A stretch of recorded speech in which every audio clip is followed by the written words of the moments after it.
Good afternoon to everyone. I just wanted to follow up on my message from earlier in the week regarding not having a collaborate session or a Clash for Team session on Thursday night. Wanted to provide a video reviewing several of the key highlights from our content this week from chapters 9 and 10. Chapter 9 covered segmentation, targeting, and positioning.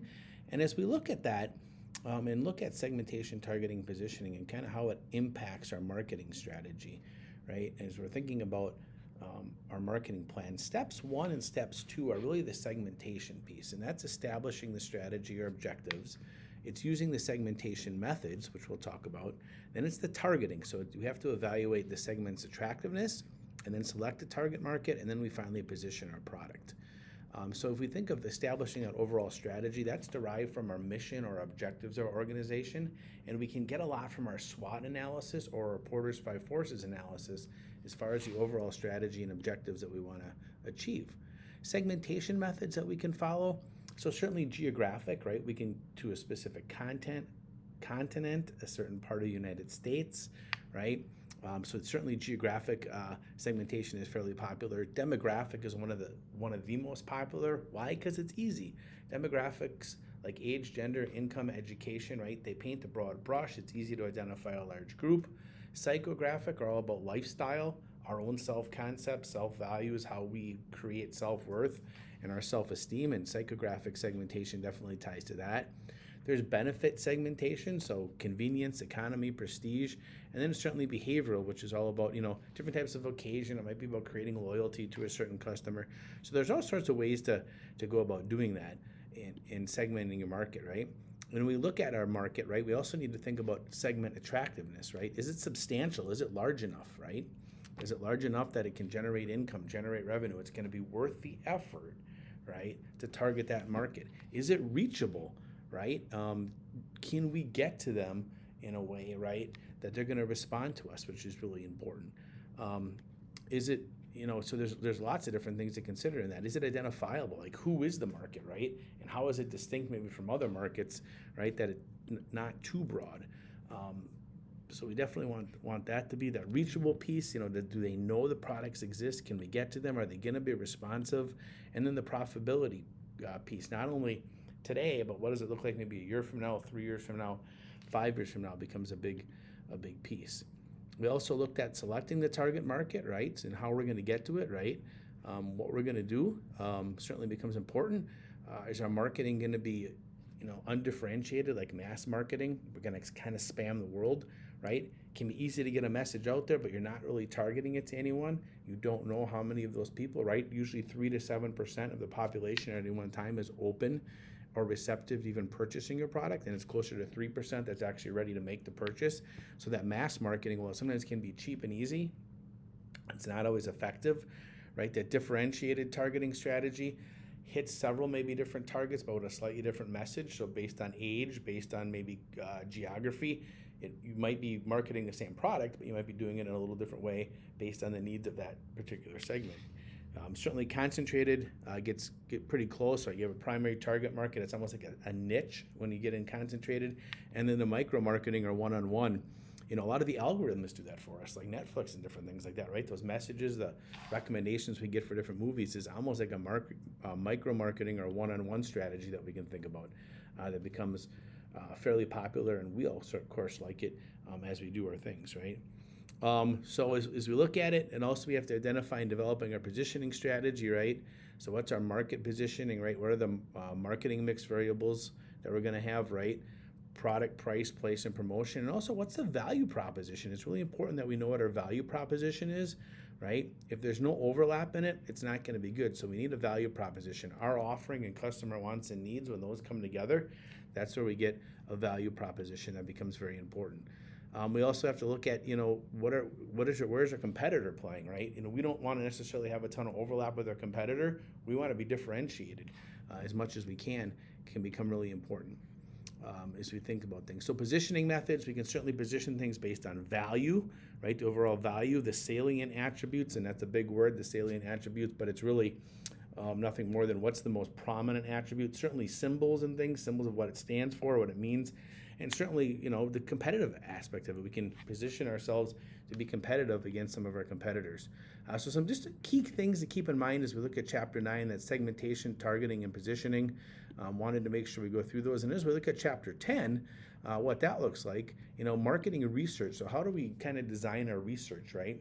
And there's no one right or wrong way. There's just probably a better way or a better one or two ways based on what you're trying to get, right? So you certainly collect data, collect marketing research, you record it, you analyze it, interpret it, and that creates the decision making, right? So the data analytics, kind of the cool thing about the data analytics is you might be getting a ton of data or gathering data and providing data, but then the most relevant data you want to provide for decision makers, and then they get to take and create something that's kind of bigger than just the data or bigger than just the numbers on the page, which is kind of cool. Certainly, like any sort of process, right, it's only as good as the people using it. You need to find the objectives, what's your research needs, and then design the research to fulfill those needs, right? Ask the questions, get the numbers, get the answers that you're seeking, right? Certainly how you collect the data, then analyzing it, and analyzing it, is not always an exact science, right? People are involved in that process, and of course, when people get involved, it can certainly lead to intuition and just personal beliefs about things. And then, of course, developing the action plan from the research, right? But when you first think of, what is the information you need? What is the specific answer that you want to question, the question that you want answered? And then how should that information be obtained? That becomes some of the most key important things when doing marketing research, right? Designing the research, so determine like the type of research needed to obtain the data. So once you decide, hey, here's the answers we need, here's the questions we need to ask and the answers we need, then you have to kind of decide what type of data do you want. There's secondary data. There's a ton of it out there, right? It's data that other people have been collected. It's not been collected specifically for your research or to answer your questions, but there's a ton of it out there. Demographic data, Department of Labor, Census Bureau, a lot of government agencies have demographic data, right? Very popular data. It's you can buy it from other people. Sometimes it can be expensive. You have to decide if it's relevant. Like the relevancy is a big thing, right? A lot of people will sell you their data and you can get access to a lot of secondary data, but you have to ask yourself, is it relevant and does it answer the questions I want? Primary data you collect for to answer your specific questions. Primary data, obviously, it should be relevant if you're collecting it, right? You're designing it. The thing with primary data is it takes a lot of time, right? Time and effort, and it can be expensive, right? It can be expensive to put all the labor into that. And then you have to analyze the data. Like, what is the data telling me, right? So I collect it, secondary or primary, then I need to analyze it, make it into something that decision makers can use, right? And certainly making a report is really important, and talking to decision makers and providing them with just enough data, just enough insights, but not too much. But that's an important piece, right? Can I deliver, right, a succinct message that's relevant and gives enough facts without it being too long and getting people that they maybe disengage from what you're trying to share with them, right? And data can tell you all sorts of different types of things, right? You decide what you want, you decide what you're going to go after, right? In that action plan of data, so you should have an executive summary, something kind of quick that people can read through, kind of get the highlights, certainly the body of the report, the content, the meat and potatoes, any sort of conclusions. If there's some limitations to the data or limitations maybe to how you went out and researched things or limitations to your suggestions, and then tables, figures, any of that kind of stuff, surveys that you sent out might be important to do. So secondary data, right? A lot of times marketing research, review of secondary data becomes important. Like I said, it's available all over the place. Scanner data, a lot of point of sale data is secondary data, right? And then primary data, like collection techniques, right? So qualitative, the quality, right? You're kind of observing in-depth interviews. Focus groups are very qualitative. Quantitative, that they put things into numbers. Things like surveys, maybe a panel, a scanner, scanner data, experiments give you very quantitative type data. Things to think about. For your marketing paper, you may look at some things, right, to see whether you have a large enough target market, probably a lot of secondary data.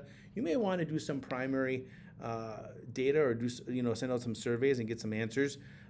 Certainly detail that and share any of that you would do. Certainly have it in an appendix, but a lot of good things and different ways to ask questions. And the big thing is get the answers that you need with your research. And if you have specific questions to your marketing plan, certainly we can talk about that. As I mentioned, don't hesitate to reach out about those. And then there's also just the ethics of using consumer information, right? So, and we've talked about this multiple times, big data and the ethics of it. If we're going to collect the information, right, we better be using it, But once we collect the data, right, especially if it's got people's personally identifiable information in it, then we need to, okay, how are we going to house this and how are we going to keep it safe so that it doesn't get hacked or doesn't get exposed to people who might have less than honorable intentions with that data. So lots of things to consider as we think of marketing research. If we think of overall putting a marketing plan together, segmentation, targeting, and positioning, right, and then gathering data and how we're going to use that data. As always, if you have questions, please feel free to reach out. Just wanted to give you a highlight of a few things from chapters 9 and 10. Thank you so much.